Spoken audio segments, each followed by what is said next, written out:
even though the Bassmaster Classic probably responsible for me being able to stay in this sport because it gave me notoriety to get sponsors, and I was guiding back then, and then I went from having about 2 guide parties a month to I could have booked 600 days a year, but there were that many days in a year.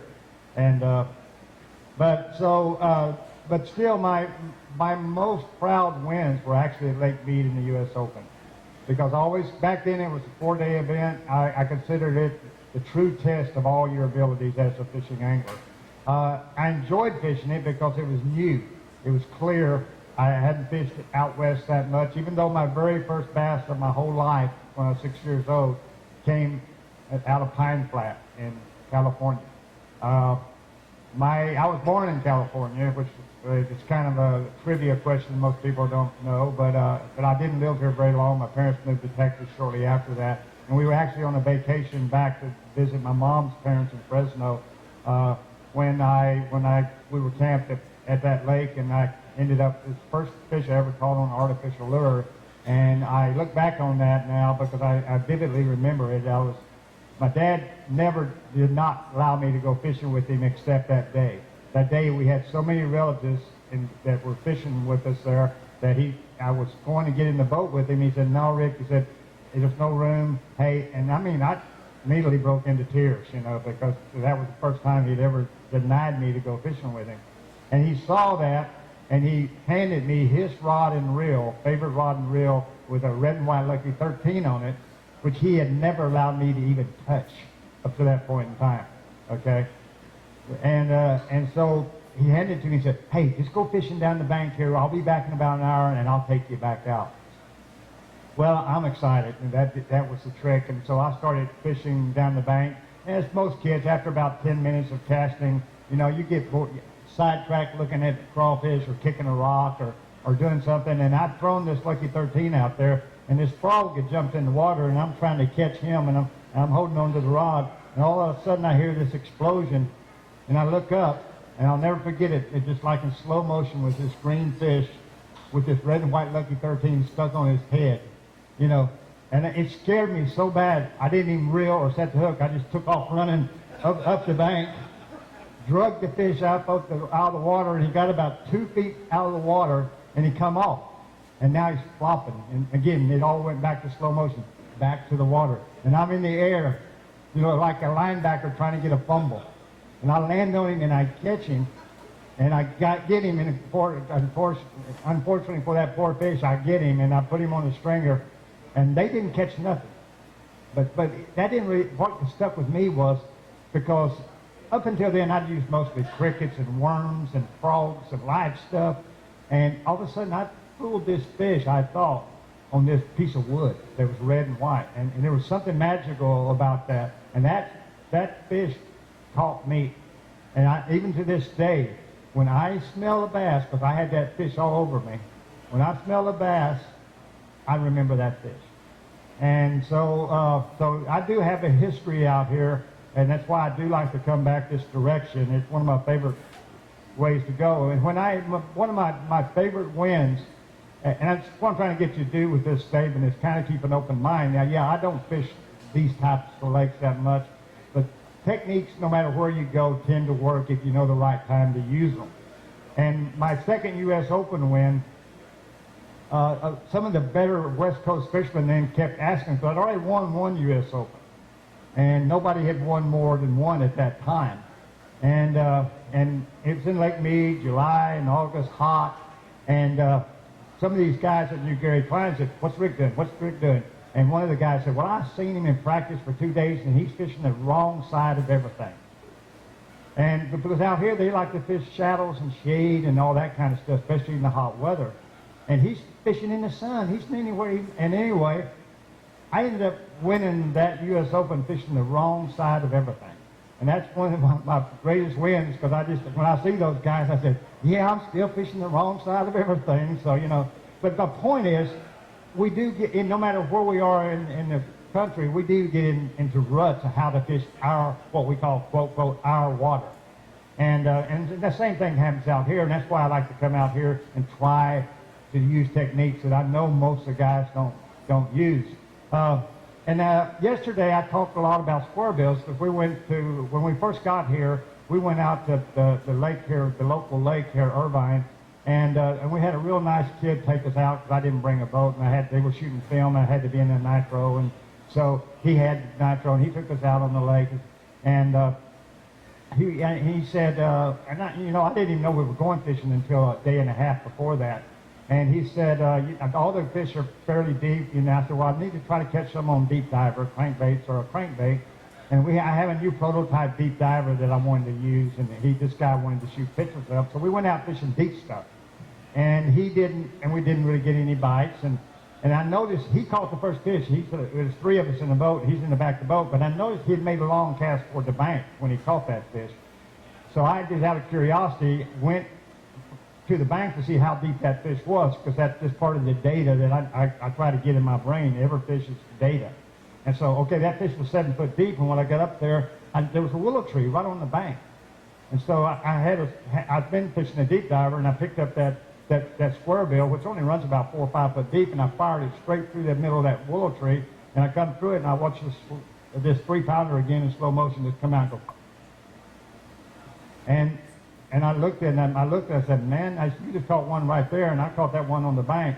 I know how to do this, And so we just started running the bank all day, and all the fish were just right on the bank in 1 to 5 foot of water throwing that square bill.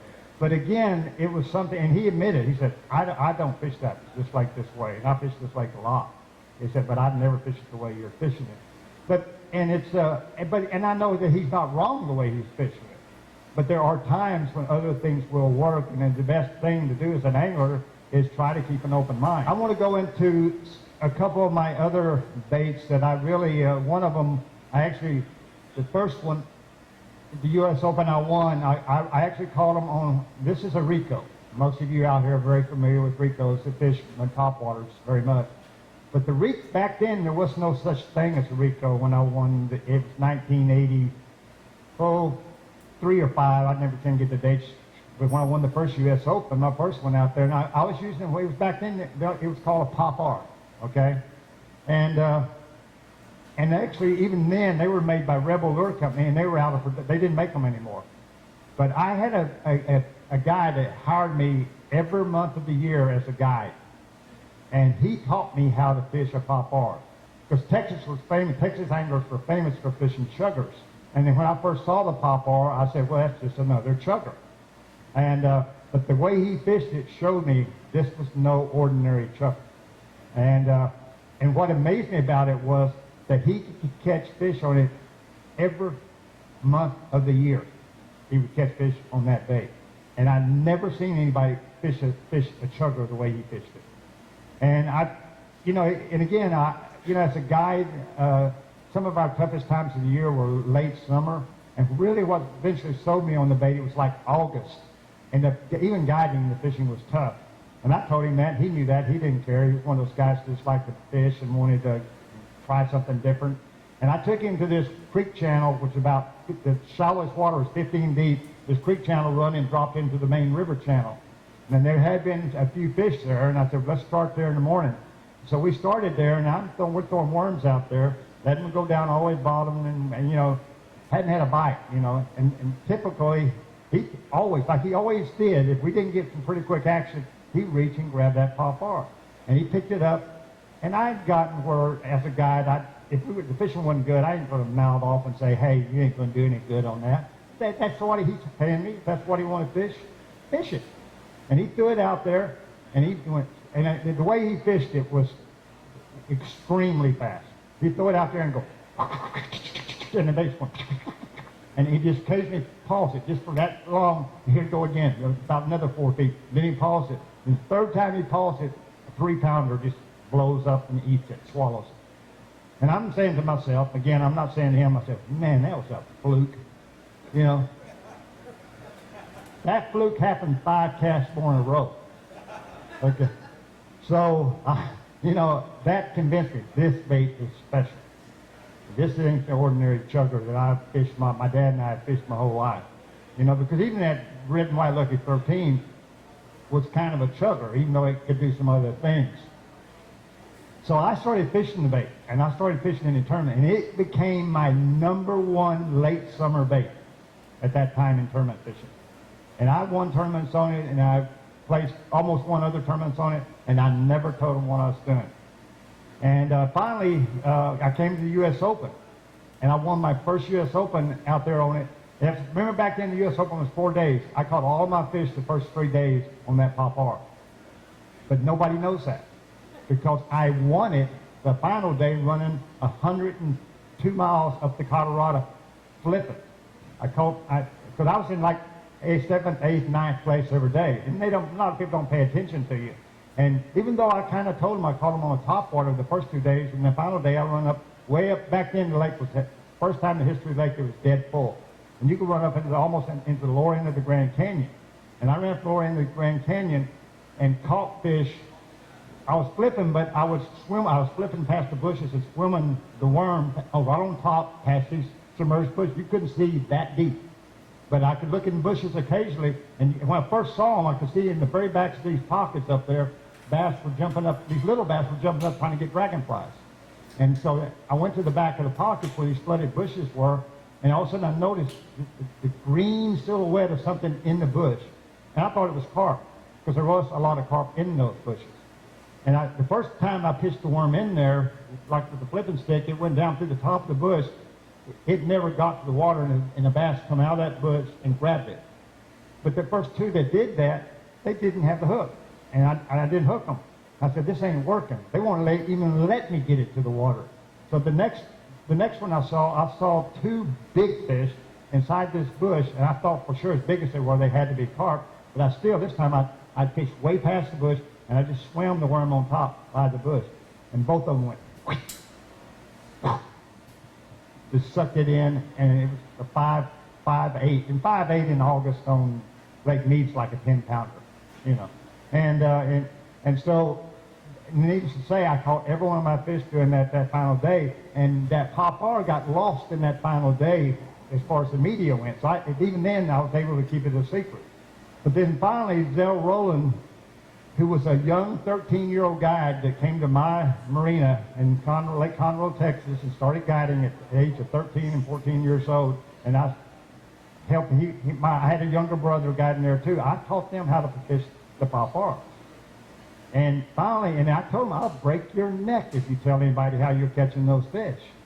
You know, but it wasn't it was the way this bait worked that made it magical. I mean, you could catch it the traditional way, but in the late summer, that was the whole key, that speed that my good client had taught me how to fish it. And so, anyway, but Zell finally won a super bass tournament, a BASS tournament in Tennessee using that technique, and he spilled his guts, you know. And I'll never forgive him for it, to be honest with you. But when that happened, Rebel decided to bring the bait back. But by then, they'd even destroyed all the modes. I owned more of those pop-Rs than they had left. So they didn't have any left. I owned more than anybody in the country. You know, and but when they brought it back, they had to make new modes, and they didn't understand what I've just described to you about what made that bait unique, and they made that lower part of the bill too big, and it wouldn't work. Zell kept using them because he'd sand the bill off and make it work. But then Jennifer, back then her name was Frederick, used to fish U.S. Open, now it's Jennifer Duff. Her and Noriel Tanabe came to me because I told her that, you know, these new ones aren't right. And she said, and Noriel said, I can make that bait for you. And that's where the Rico came from. He basically took that old pop-R and made that what's now called the Rico, and now there's other versions of it. But that's kind of that's my favorite topwater, and especially in that late summer of the year.